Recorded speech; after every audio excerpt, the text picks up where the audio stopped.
Hello বন্ধুরা, তো তোমরা সবাই কেমন আছো? আশা করি ভালোই আছো। তো দেখো আমরা চলে এসেছি, দেখতেই পাচ্ছ। আর এত জার্নিং হয়েছে আমার কয়েকদিন ধরে দেশের বাড়িতে গিয়ে। তো এসে শুধু ঘুমোচ্ছি।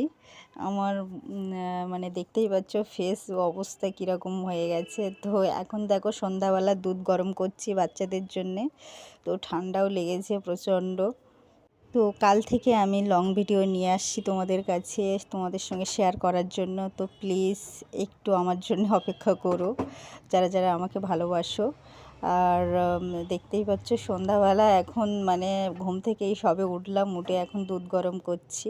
তো আজকে আর লং ভিডিও দিলাম না আমি, কারণ শরীর একদম মানে এতটাই খারাপ লাগছে, তো কি বলবো, শুধু ঘুমেই কাটাচ্ছি। আর প্রচণ্ড জার্নিং হয়েছে আমার। তো কাগজপত্রের জন্য ভীষণভাবে ছোটাছুটি করেছি। তো কাল থেকে একদম পুরো আবার লং ভিডিও দেবো। তো